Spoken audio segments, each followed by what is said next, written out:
Little Miss Recap contains adult language and is intended for entertainment purposes only.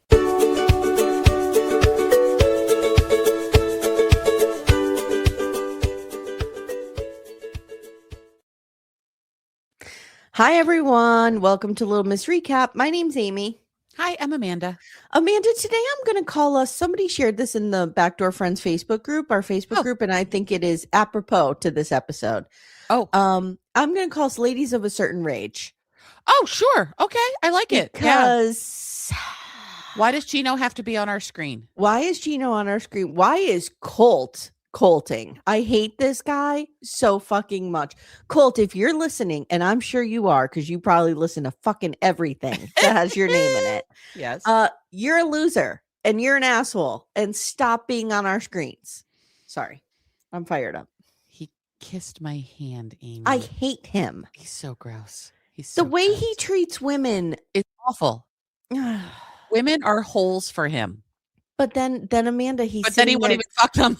But then he's sitting there going, I don't know why I've been so unlucky in love. I'm just unlucky. No, sir. You make your own luck here. You have made all of this is what you have wrought upon yourself. Not allowed. Starting with Larissa. It didn't go good from day one. No, I will say too, like, I think about this podcast a lot. You know that. Yes, so do I. But yes, I'm curious what you're about to say. Constantly in my brain. Yes. And last night I was thinking, and I'm going to get deep here for a second. I didn't expect this to go this way, but it's going to. Okay, good.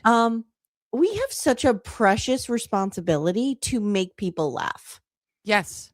And so, like, when we're on the fence about covering something like The Single Life, right? I'm like, you know what? If it makes people laugh, like if we don't take this seriously and we can rip on Colt and we can rip on Gino and we can laugh about Sophie and whatever, it's worth it.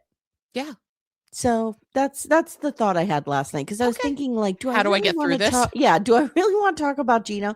And then I'm like, I know myself when I've had a bad day and the world is feeling particularly heavy, that I look for those podcasts where I can just giggle. Yes. And I hope that we are that for people. I hope that we are as well. That's what we hope to be, because we do more serious stuff, but this is fun and light. This is meant to be stupid. There's no stakes here. No. We can rip into people and we can have fun doing it. We absolutely can. I mean, hence why you stopped covering Suddenly Amish. Not funny. Though I did watch this week.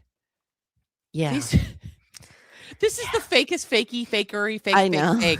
It's I know. so bad. I know. But I kind of can't. I told Todd, I'm like, I watched this week's Amish. She's like, why? It's so fake. And I'm like, I know, but now I'm invested. I just need to see what happens. And Alan continues to be the hero. Alan is kind of the hero, and I don't understand it. And I want Matt and Kendra to run away together. Actually, Judah is probably the one I love the most. Judah's very sweet. Yeah. Judah's on a journey. And I don't know where his journey will take him, but he is on a journey. By the time you guys hear this, the 5th episode will have dropped, and I watched it. And little Judah's trying to just grab a fish off the line, and he physically can't close his hand around the fish. And like, it's just so cute. Like, it's so precious. The moments that Judah's learning to like interact with wildlife. Yes. The moments where he has left the city and has entered the country are very sweet, because it's blowing his mind that this is how people live.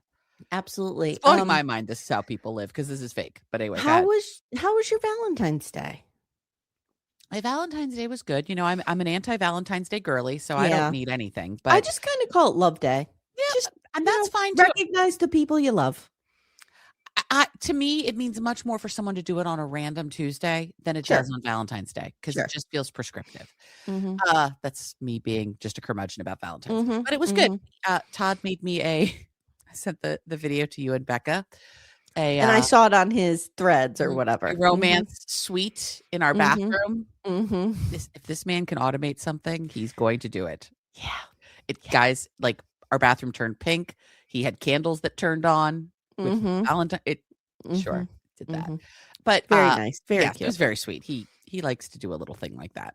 When we finished recording, he came in. He's like, "Are you done? come here, I have to show you something in the bathroom. And I'm like, okay, that's rarely a good thing.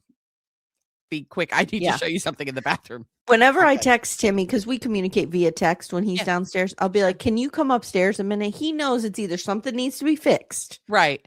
Or I've done something and I need him to undo it. Yeah, it's not good. And then we went out to dinner with my aunt and her husband, which was lovely. Very nice. Very nice. For a funeral, which, that part wasn't lovely. Yeah. The funeral was lovely. Yeah. And it was a woman who was 104. Like, okay. Yeah. Okay. So that was that. How was your lobster? It was good. I had lunch with my girlfriend yesterday. Mm-hmm. And then, getting out of the house for an hour was too much. Had to come right home. I understand. And then Timmy and he had crab legs. I had lobster. Okay. God, I could eat my weight in lobster. I love it so much. I know you say that every time you have lobster. Yeah, so good. It's my favorite thing in the world. That is your number one favorite food? Yeah, I would probably say that. Spaghetti, like pasta, any kind of pasta with red sauce is second. Okay. I need to make you my bolognese one day. Pizza, close third. It's good. Mm-hmm.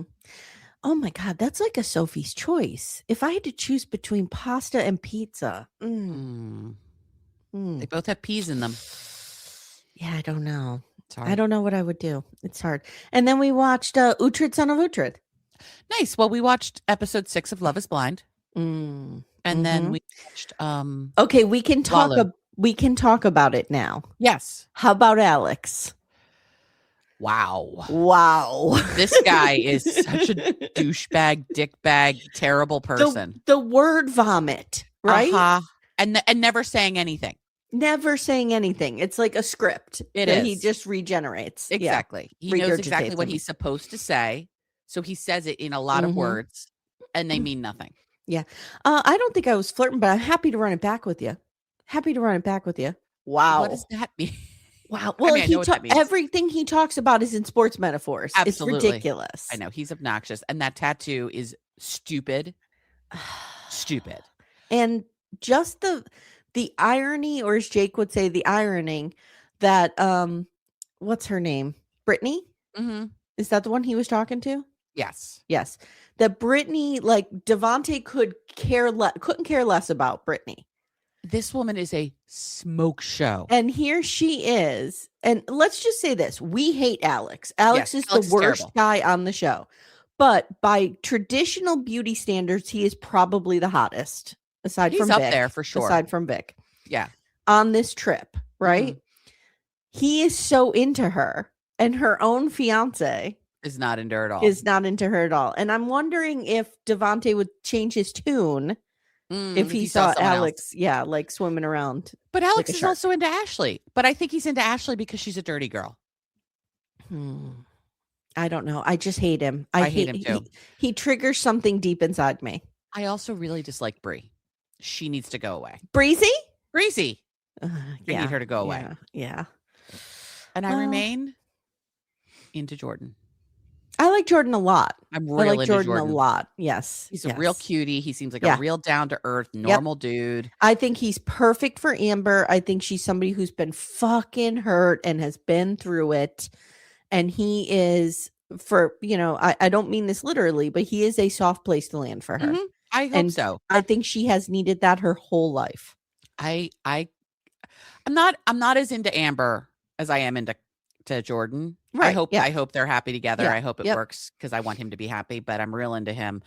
And I'm into and I said this to you and Becca last night. I'm really happy. Like no one has made a deal out of Emma's scars.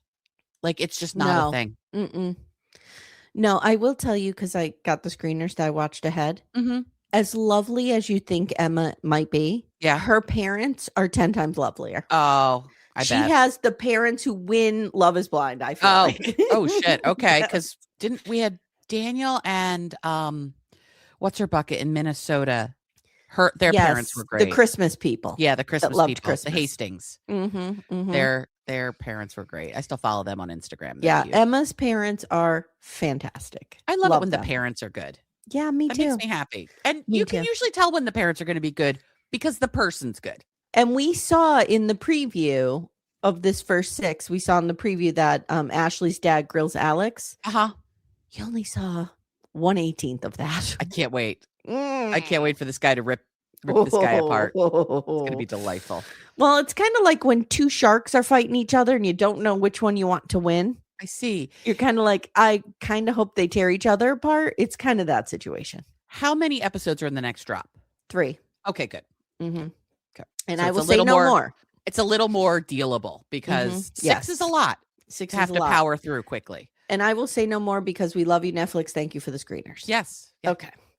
All right. Are we ready to talk about 90 Day the Single Life? We are. We are. Talk about a show with 0 stakes.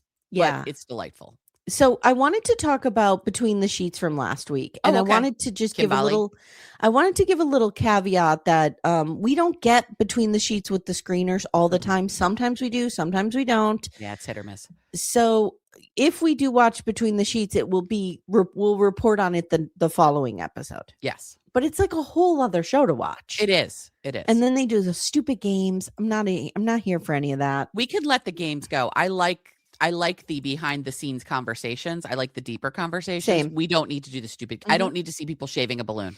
No. Good. So Between the Sheets from last week, Big Ed is here. No, thank you. No. Bye. Jasmine shows up. She's bald because of her. What is the condition Alopecia. She has? Alopecia. Thank you.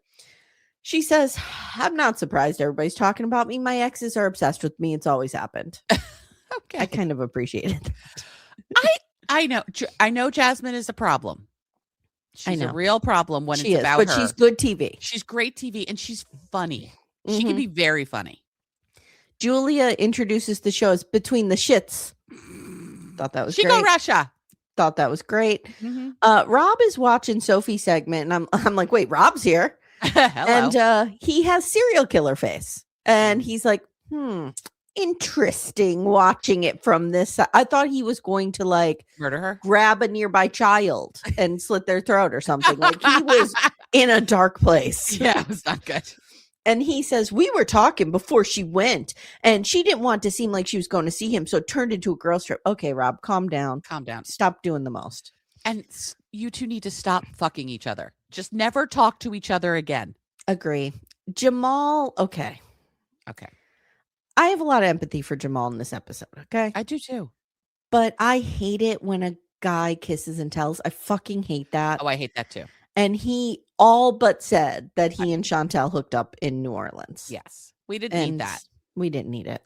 No, but I am here for I am here for his feelings around this whole storyline. Me too. And people have a lot of interesting takes on it. I've read a lot of people who are like, Jamal needs to get the fuck over it.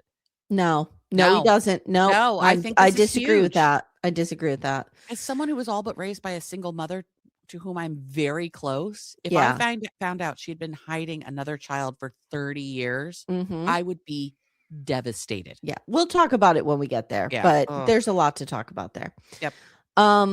Gino was hitting on Magda of Joe okay. Okay, dude. You're Gino first of all old enough to be her father. Social media. He's old enough to be Magdalena's father. Yeah, I agree. So stop. Plus, she's not going to want you. Have you seen her? And do you want to be near Hades? Amanda. Oh, that's true. Remember Hades and the Penis? How is Usman here? Because Kimberly.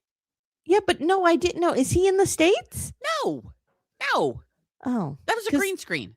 Okay, because he's here. And he claims that Kimberly just keeps wanting to get back together with him. So he's happy that she's distracted by somebody else. No, she doesn't, dude.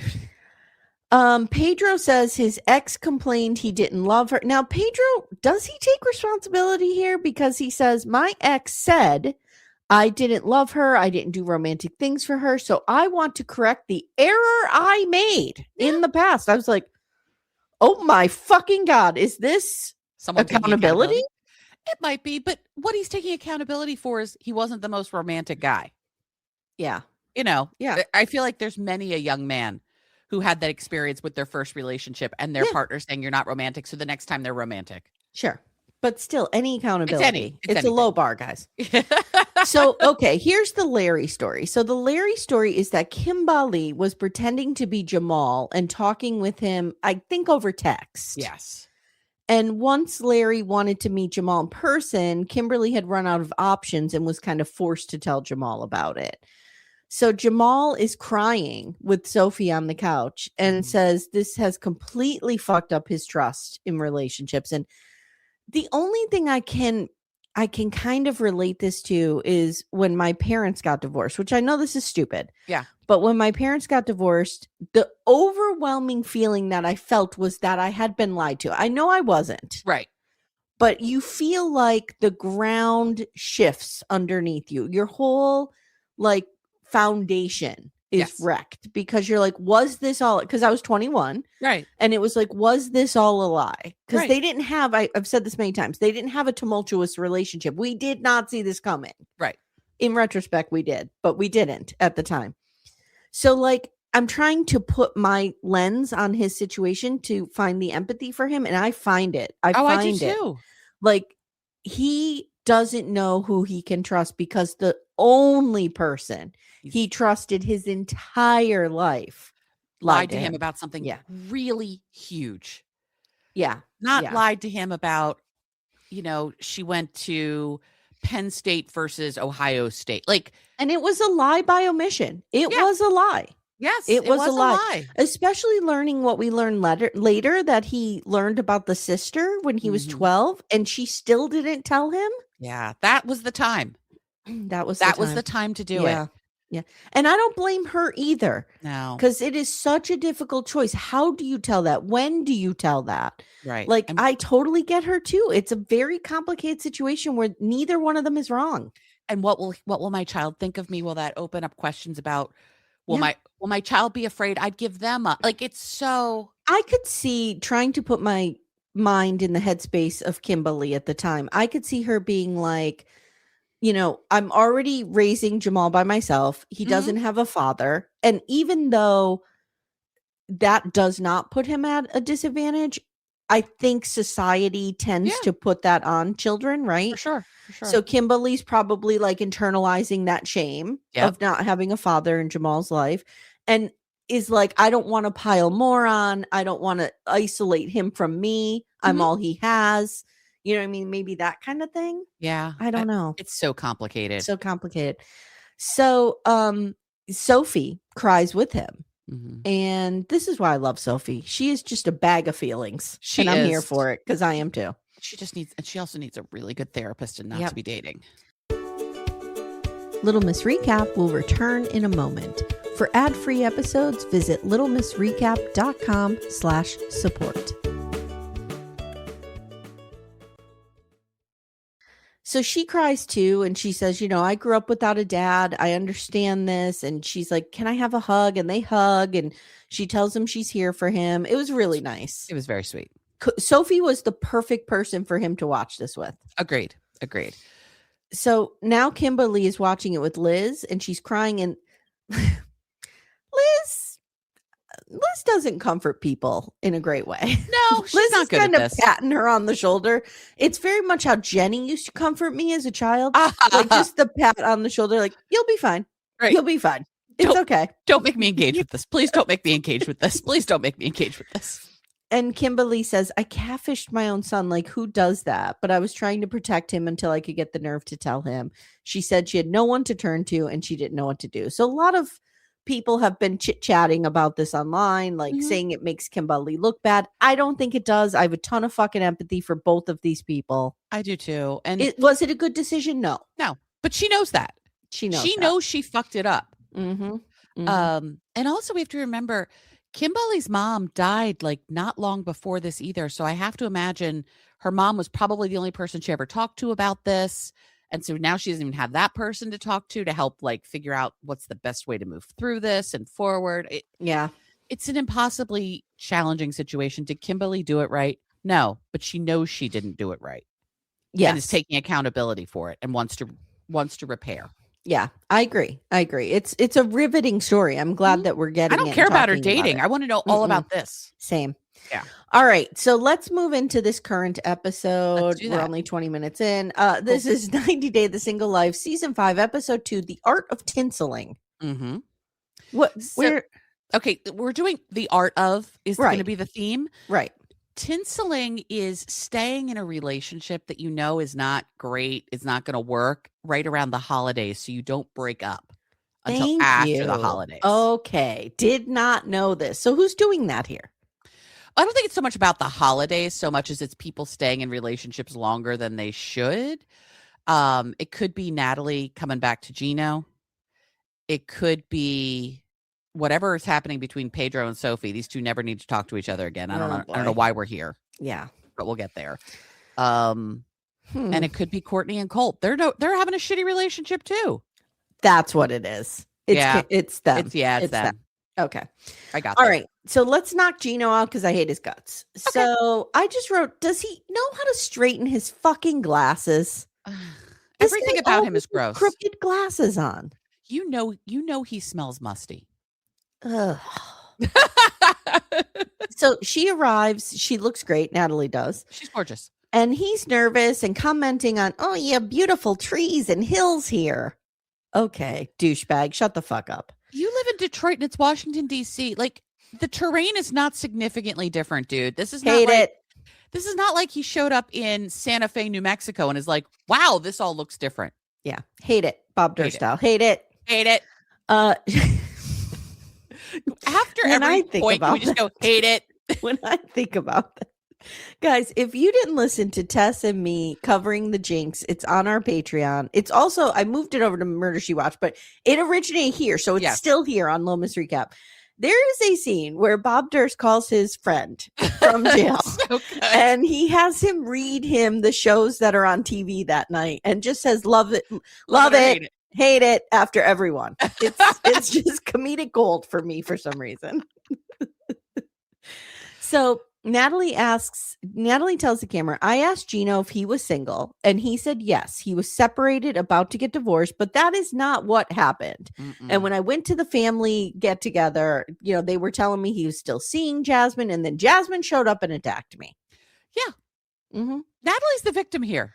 Natalie's way too fucking good for these people. What's happening? I don't know. Does she need the work this badly?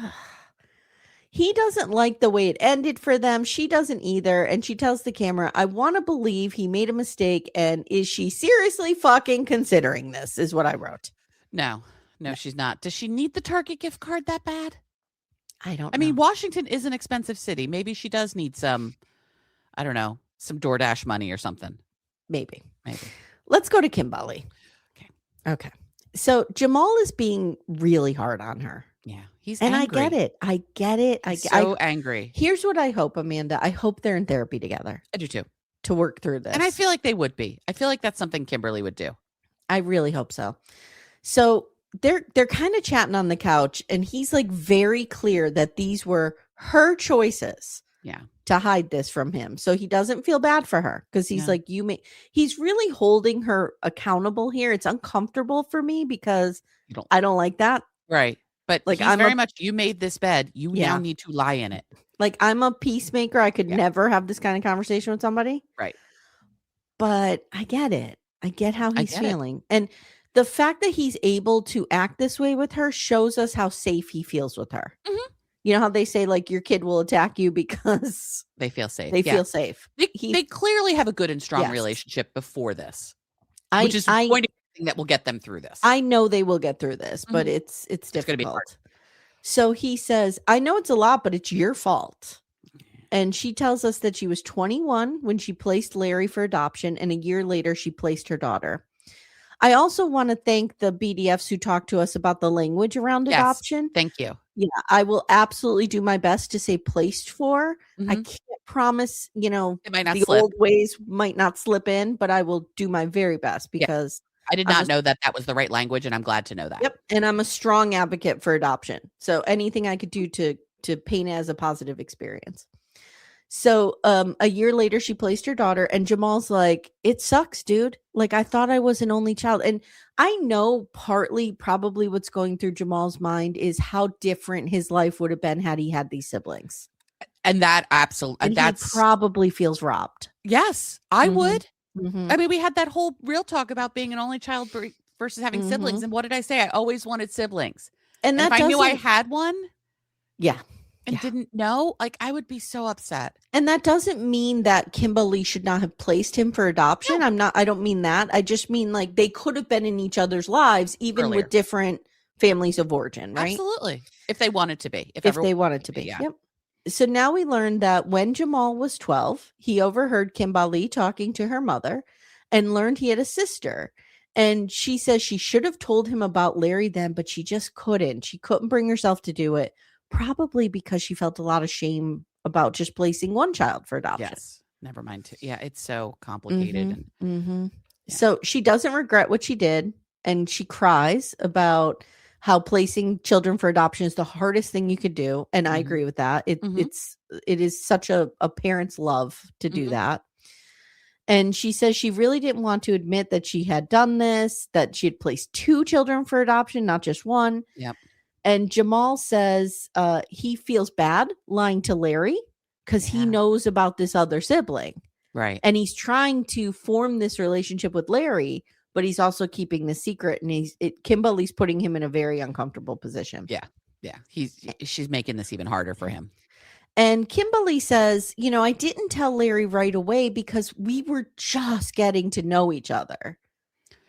And I get that this is just so impossibly hard. And I understand why she's making the incorrect choice over and over again. Sure. But it's not done with malice. It's done from a place of fear. It's done from a place of being afraid of being judged. It's done from a place of insecurity. Yeah. And, Kimberly, she hasn't had the greatest relationships in her life. No. So, she doesn't trust a lot of people. And so she doesn't have that secure sense of herself. This is a woman go out and do hard things. This is a woman who is my age who last week said, I want to be in a loving relationship one time in my life. Yeah. Yeah. It's sad. It's sad. So Jamal's like, Kimberly says, I don't need you there when I tell Larry. And Jamal's like, I'm going to be there because I need to know what you say to him. Yeah, because I don't trust you right now. And I wrote, having the catfishing context here helps. It helps to understand his anger. So then Jamal's sitting on the curb outside, and he says he's protective of Larry. He doesn't want Kimberly to hurt him, and he just doesn't trust her right now, but he hopes that he can again. And I wrote, this is really sad and really riveting. And I applaud both of them for sharing it with the audience, because anything we could do to destigmatize adoption is helpful. Good. Yeah, this. Yeah. I love this story. Yeah, me too. It's so much more interesting than every other story. Do you want to head down to Pedro? Dominican Republic? Pedro. Yeah. Pedro. He is a cutie patootie. But how do I feel about him? Because I'm inclined to hate him. Is he not a bad guy? I think they were both bad in their relationship. Chantal and Pedro were both bad. I mean, Chantal's family was, and Pedro's family were the real victims here, or the real perpetrators. I mean, I read some comment somewhere that was like, if Pedro and Chantal could have gone to a desert island and never had to deal with either of their families, they might have made it. Yeah, I agree with that. But they both have such horrible families; they were never going to make it. So I don't know. Agreed. I just think he is cutie though. So Pedro is concerned. We pick back up at this night at the club. He's concerned that Sophie isn't divorced yet. How do you not know this? You've gone on 4 dates. Yeah, and what is happening? Maybe he watches TV. We don't know when this was filmed. It doesn't matter. They've gone on 4 dates. Yeah. Okay. Why has she never said this? Yeah, that's true. It's weird. Yeah. But he's happy that she's here, and he wants a relationship with her, but worries that she isn't ready. Pedro, she's is not ready. She's not ready, dude. Not even remotely ready. And she's too young. And she needs a lot of therapy. Yeah. Yeah. So he says he wants to treat her like a queen, but their future is up to her. No, dude, it's up to both of you. Yeah. Don't just give this to her. And if it doesn't work, it's then her fault. It's not fair. And he says, I want Sophie to win no matter what. Okay. So Liz and Julia check in with Sophie after she and Pedro talk, and she says she feels pressured because he's coming on really strong. And she tells Julia about telling Pedro that she banged Rob, and she felt really judged about it. The thing we have to remember, and I've heard other of our friends talk about this, Pedro at his core is very conservative. Yes. So the fact that Sophie is still banging Rob, to him is like, ugh. Remember, Chantal is the first person he had sex with. That's true. He's not been around the block. as the kids say. Do the kids say that? And he's probably threatened by Rob because Rob is so good looking. I hate him, but he's so good looking. The new OS for Mac, I have like a little widget thing that shows me photos from my photo album. Yesterday, when I turned on my computer, it was me kissing Rob's cheek. I was very upset. Okay. So he's kind of I don't even know where my hands were that night. Let's not talk about it. It's upsetting. It's very upsetting. She tells Julia about Pedro that it feels judged, and Julia's like, "Girl, live your life. Go have fun. Do your thing. Don't get into a relationship. This is the last fucking thing you need, Sophie. No, go to gym club. Go to Russia. Do whatever you want to do, but don't do this." And so now we see Pedro chatting it up with Liz and Via, and Liz and Via are all over each other to get the tea. Like them together. I like them so far. I mean, to be fair, they bonded on two things. They both have children that they seem to care about, and they know their signs. I don't know what we're bonding about, but they're cute. What I liked about it is he was real into Liz. And I feel like Liz gives the energy of she has not had that a lot in her life. Yeah, even though I think she is stunning. I do too. I think she's, probably not had men just throw themselves at her. And I liked this for her, even if nothing comes from it. Yep. It was just she'll be like, I remember dancing with that hot guy in the Dominican Republic. And Yep. And it was great.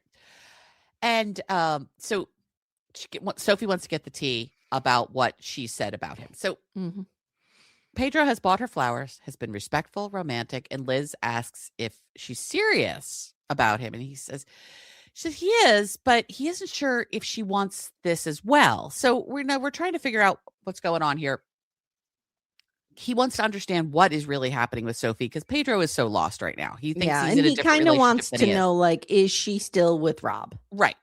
And so Liz says that, she's just getting out of a relationship. She's at the beginning stages, and he is further along in his post-breakup journey, which is the problem. Yep. But it also is very benign thing to say. Yes. Yeah. Liz did nothing wrong here. I agree. The problem comes in the translation of what Liz says. And Liz tells him Sophie is still healing. So Pedro thinks Liz is holding something back. Like, is there some detail? She's not. But he's also starting to think that maybe Sophie isn't ready. Dude. That's what I'm saying. Like, have you turned on a television? Have you talked to this woman for 5 minutes? Did you see Last Resort? But I don't know when this was filmed. Right. Yeah. I don't know. And he says that he is pissed because he's been doing so much for her. And if she isn't ready, she should tell him. Pedro, she's incapable of that, honey. Like, this woman is just flailing in the world. Amanda, I just had a thought. What's that?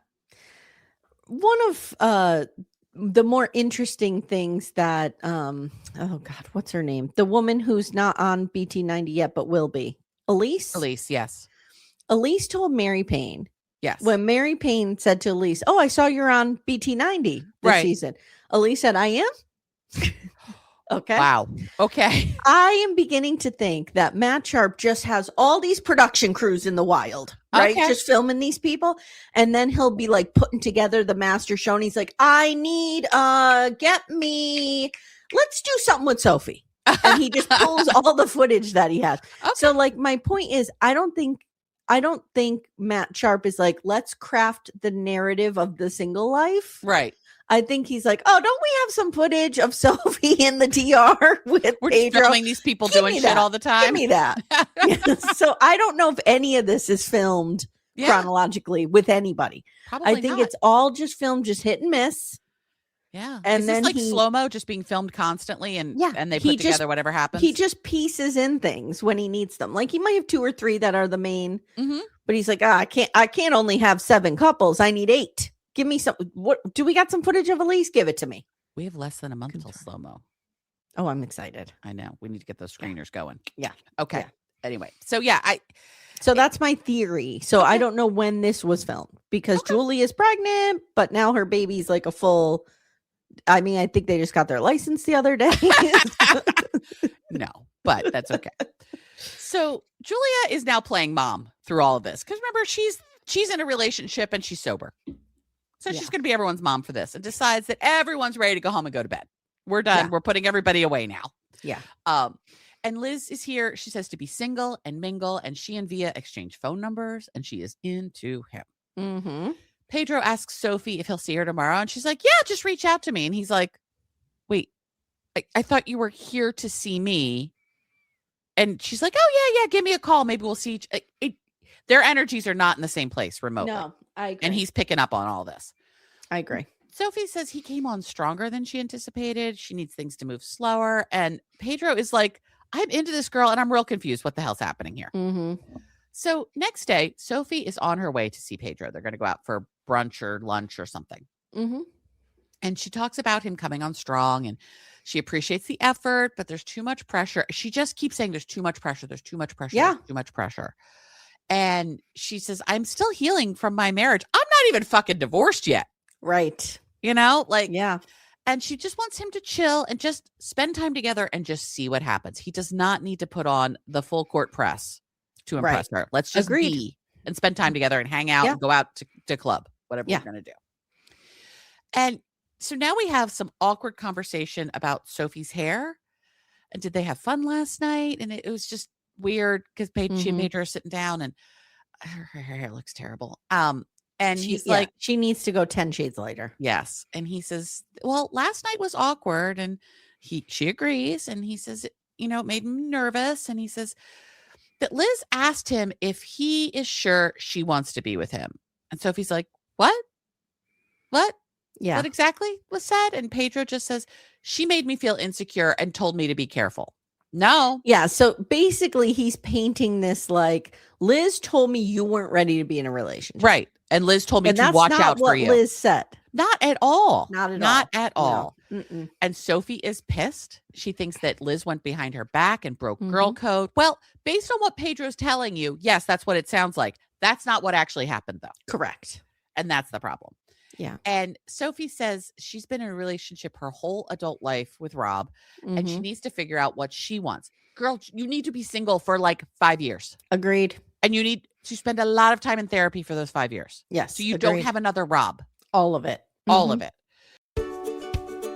Little Miss Recap will return in a moment. For ad-free episodes, visit littlemissrecap.com/support. And Pedro says he's 33. He's ready to be in a serious relationship. Then, dude, this is not your girl. No. Just because she's cute and on TV with you, she's not your girl. Yeah. And Sophie says she won't tell him that to be loyal to her. And if he meets someone else, go do what he wants. And he's like, what? And she goes, I'm single. I'm allowed to do what I want. And he's like, whoa. I thought we were in an exclusive relationship. And this trip was to solidify the connection. Now, Pedro, honey. Why did you think you were in an exclusive relationship? What information did you have? I have a theory. Oh, tell me. Sophie told him they were. Do you think Sophie doesn't know how to have hard conversations? That could be and it. She can't. That could so be I it. think off camera, she's probably, telling him more, like kind of just going along with him. I don't think she's doing it maliciously. Yeah. I think she's just getting caught up in it, swept up in it. And now she's on camera with her girls and is trying to pull it back a little bit. You know what I mean? Maybe. I don't know. But he's feeling like he's wasted his energy with her. And he says he likes things to be clear. And so Sophie's like, I've been clear. I don't believe you probably have, girl. And he says that Sophie said she was healed and now is saying she's not. She doesn't understand why he's acting like this is new information. She's frustrated with him. Pedro says he won't lie to her. She insists that he is. Like, this is not going well at all. Yeah. And she says, last night, I wasn't even acting like this is my man. I'm trying not to give him mixed signals. Well, you just went to the Dominican Republic to spend time with him. That is a signal. Right. But I think that's why she turned it into a girl's trip. Right. I think so too. To de-escalate the seriousness of all of this. And she says she doesn't like being called a liar. Her ex called her that often. Yes. This is why you need to go fix yourself, Sophie. You need to be de-robbed. Yes, you need to be in better working order because she's not a bad person. She's just not in good working order. Yeah, she needs to be de-robbed also. Yes. And Pedro says if she needs time to heal, why is she here? Valid question. Well, I'm here because Matt Sharp is paying me to be here. And he's like, I'm not a healer or a doctor. Good for you, dude. Yeah. And I'm not interested in playing games with anyone. And that's where we leave them. Okay. All right. It will be interesting to see what happens with our Dominican Republic contingent down there. Yes. Well, I can't wait till Nicole enters the chat. All right, let's talk about Courtney and Colt and Fred and Jane. This is like that movie, like Bob and Carol, and this is too much. What are we doing here? This is too much. I hate Colt with the fire of 1,000 suns. And Courtney is such a fucking moron. I can't with her either. I know she's like a fan favorite. People love her because she's so stupid. But, oh God. So remember at the party, like she couldn't be left alone because she needs handlers at all times. I was talking to her and she's like a space cadet. Like I couldn't even understand what she was saying. No. And I'm not somebody who lightly calls people dumb, but she was like not connected to Earth. I don't know what's happening. Yeah. So her parents are heading out to golf and they're making too much noise. Oh, Courtney has to pop out of her, their bedroom and tell them, what are you doing? Oh my God. She put the thermostat to 67 degrees. I would go nuts on this. 67 degrees? Your air conditioner's running constantly. Think about your carbon footprint. Jesus Christ. Okay. No? I'm like, what's wrong with 67? How are you people living at anything above that? We're not psychopaths. We don't do 76. Right. Yeah. The 76 is psychopathic. But we go between, like at night, I'll turn down to like 69, but during the day, it's 70. Yeah, it's 70 all year round here, heat and cool. No, yeah. 70 is too warm for me in the summer. 70 in the winter is fine. 70 in the summer is too warm. Okay, what is your thermostat at in your bedroom? It's gonna appall me. I think we've talked about this before. Yeah, I mean, okay, now that I have to share with somebody and I'm not totally in control of my own home, it goes down to like 68 or 67 at night. Okay. Sometimes I'll switch it from bed to 68 to 67 because I'm so Does hot. It run all the time? No. Okay. No. I mean, in the dead of summer when it's 100 degrees out. Yeah. But okay. If you put it at 70, it would still run all the time at 100 degrees outside. Okay. Remember, Florida's fucking hot. Yeah. Yeah. I would not be sitting in Florida with my air on 76. That's maniacal. Okay. But 67, I think I would do like a 72. When I lived alone, I would put it down at night to 62. Wow. In the winter, I'd put my heat down to 59 and I'd still crack my window. Wow. Okay. Yeah. There's a reason we sleep with 4 fans in our room now. I told you my grandma always had her window cracked because she got gassed once. And was always afraid of getting gassed again. I see. I'm like, Graham, you really didn't get gassed if you're alive. Yeah. No. So Jane is like, Courtney, when you pay, Dad runs over and he's ding, ding, ding up to 76, which is maniacal. Bonkers. That's so hot. That's so gross. So Jane is like, when you pay the bills and live on your own, you could set the heat to whatever you'd like, Courtney. Yes. Courtney says her parents are the best roommates and she ever had, and she wants to live like a retiree. She needs to grow the fuck up. I'm telling you right now, I'm over this. I am and too. She's, I don't know. 34. Thank you. She's 34 fucking years old. Move out of your parents' house. I'm sure they're living in like the villages or some shit like that. I would not tolerate this. Not at all. So she's like, I don't want to move out till I get married, but I keep making choices like Colt. And, and then her mother or somebody says something about, I don't know. I'm sorry. I'm confused with my notes. 1 second. Jane even does their laundry. So somebody says your mother does your laundry. I think it's her father. Yeah, probably. Does her laundry and buys their food and cooks makes their meals. Wow. No. It's one thing if like you're going through a bad breakup and you go hide at your parents' house for 6 months and they kind of baby you for a little bit to help you heal. But this woman's never left her parents' house. No. And, I talk about this all the time. When Timmy came back into the country, he was penniless. He was broke. He was 28. He stayed with his parents for like 3 or 4 months. Yes. You have to sometimes get on your feet. Yeah. This is not that. No. This is some woman who doesn't want to grow up, and she has it really good, and her parents have made it too easy for her to stay there. So Colt is sleeping, and I wrote, why? Why is he staying with his girlfriend's parents? Do you have any fucking dignity? No. Any pride? No. Have you met him? Actually, you have met him. No. Yes. No. The singles retreat was 2 months ago. We get a flashback of Colt's just unlucky in love, Amanda. He doesn't know. He's just unlucky. Well, you also keep sticking your dick into girls that aren't your girlfriends. That might be part of the problem. And you also insist on choosing Brazilian women. That also might be part of the problem. Not that Brazilian women are a problem, but just date someone who lives in your same tourist. He's a sex tourist. Yeah. Gross. In his confessionals, he looks like he snatched. Like something's going on with his face. His cheeks look weird. Mm-hmm. Yeah. So he says, I wrote, he's either snatched or he's so high he can't open his eyes. I can't tell. And it could be either one. Yeah. So somehow or another, he says he always messes relationships up. Like, I go in with the best intentions. I have no idea what happens. Then he tells us Courtney tells us how Colt had broken his leg and she was with him every day at the hospital for 3 weeks. Wow. And we saw that on Mexico. But still, that was so much that she did for him. Yeah. In retrospect, wow. She has to shave him. She is his full-time nurse. No, she doesn't have to shave him. Why is she shaving him? Why is she shaving him? This is not somebody who he has use of his arms. He's not a paraplegic. Right. It's not like you broke both of your hands and you're stuck. Give him a hand mirror and let him shave. Yes. It's done all the time. Hard. Mm-hmm. Oh my God. If the moment he asked me to shave him, I'd be like, get out of my house. I know. Just get out. I know. She says he can't even wipe his ass. Yes, he can. Yes, he can.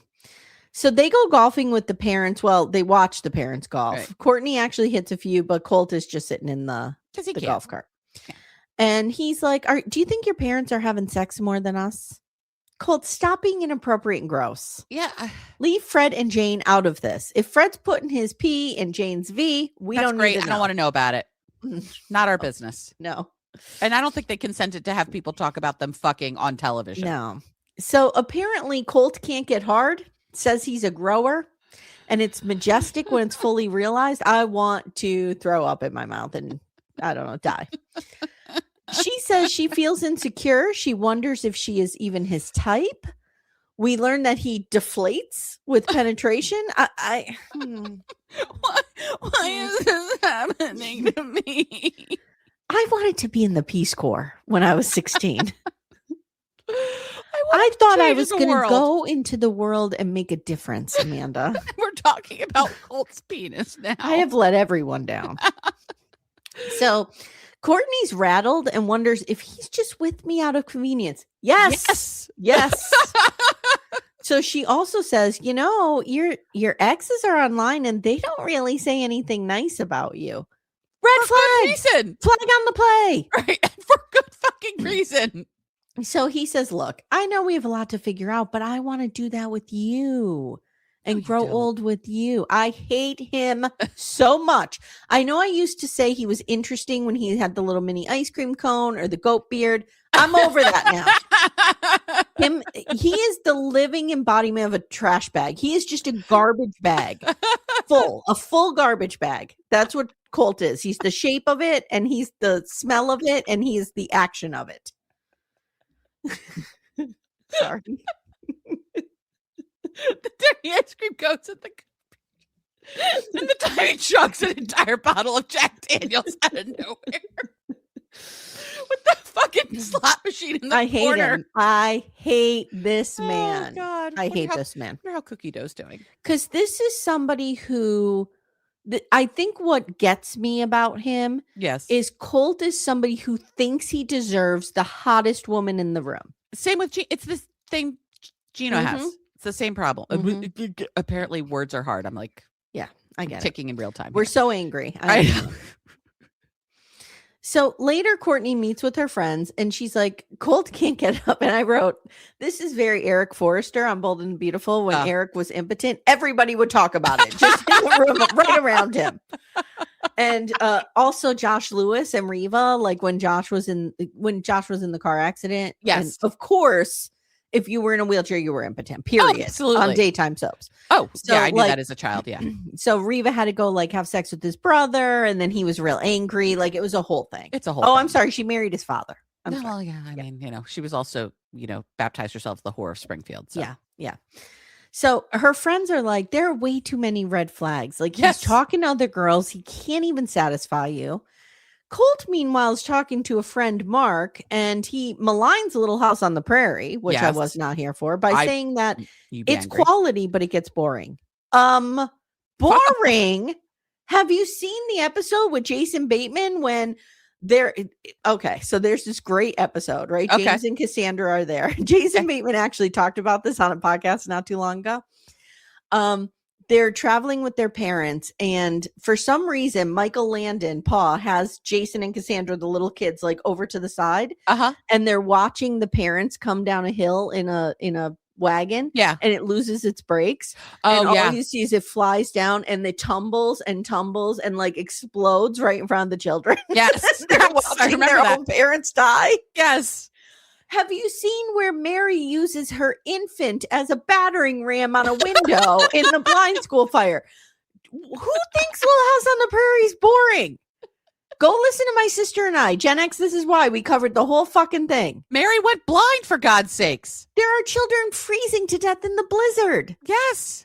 Oh, God. Never mind Nellie Olson and her antics. Yeah. Laura pushes her down the hill in the wheelchair. We all remember that. Oh, yeah, that was great. Jesus. Anyway, so he needs a girl who's so energetic she sucks your dick like her life depends on it, Mark.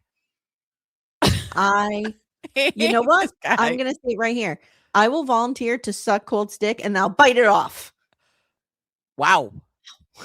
How many bottles of wine would it take you to get there, though? That's what I need to know. 17. 17, okay. 17. Of the big ones. Of the big I'd probably be blacked out. You just have to put the dick in my mouth. You actually probably go into like a diabetic coma from all of that Moscato sugar before you can even get there. Yeah. Oh, I'm sorry. No one should drink that much sugar. That took a turn. Okay. So then he admits he's talking to another woman. Of course. And he has this other woman, Diana, who he met before the singles resort. And of course she's from Brazil. And he's still talking to her. Mark is pretty much like, grow the fuck up, dude. Yeah, pick something and stay with it. Also, so again, every time you hear the name Diana, do you think of Dirty Diana? No, I think of Princess Diana. Oh, okay. I think okay. So again, we have Colt like, I don't know why I'm so unlucky in love. Yes, I'm still talking to this Brazilian woman. Right. Yes, I'm still a scumbag. Oh my God. What are we doing here? Courtney and Colt are both grifting off her parents. Yes. Fred and Jane need to see this episode and kick them the fuck out. Yes. Yes. Although we think he's already gone. Probably. I hope so. Yeah. So that's it. That's the episode. Let me do next time on. Okay. We see Vanya. Awesome. And she makes reference to a friend, Tony. Did we meet her friend, Tony? No, we did not meet her friend, Tony. Okay. Pedro's ignoring Sophie. Gino takes his hat off, and Natalie is, I don't know, maybe giving him a facial of some kind. He's got the little eye things on. Okay. And she says, you are constantly embroiled in battle with Jasmine online. Are you still wrapped up with her? Yeah. Yes. Yeah. He will be till he dies. Colt, somehow able to stand now, assaults us with the striptease. No. And Courtney's friends accuse Colt of using her because he is. Because he is. That's it, guys. Because remember, before he went to Mexico Fuckhouse, he was like living with his uncle in like a barn somewhere. Yes, yes. So he's a grifter. Is such a loser. He's a grifter. He's such a loser. Again, he is the living embodiment of a full trash bag. Guys, if you haven't already, please check out my true crime podcast, Murder She Watched. We're doing a lot of fun things over there. We have a lot on Patreon over there, but also a lot on the free feed. Mm-hmm. Amanda and I did Accused, the Karen Reed Lifetime movie, which was we watched it so you don't have to. We did The Staircase, we did Murdoch Murder, so there's a bunch over there. Also, if you want more content from us here, reality TV content, you could join our Patreon, Apple subscriptions, or Supercast. Where we do Sister Wives rewatch. Yes, and so much fun. And we're doing The Vow. Yes, we're in season 6 of Sister Wives, and we're on season 1 of The Vow, and it's getting good. Yeah, and we also have Real Talk at the $12 level, which is new episode every Friday, and we just talk life, life and stuff. Things, life, stuff. Yeah. All right, guys. Thank you so much. I really appreciate your support. Amanda, I appreciate you as well. Amy, I appreciate you. And we'll see you guys next time. Take care, everyone. Bye. Bye.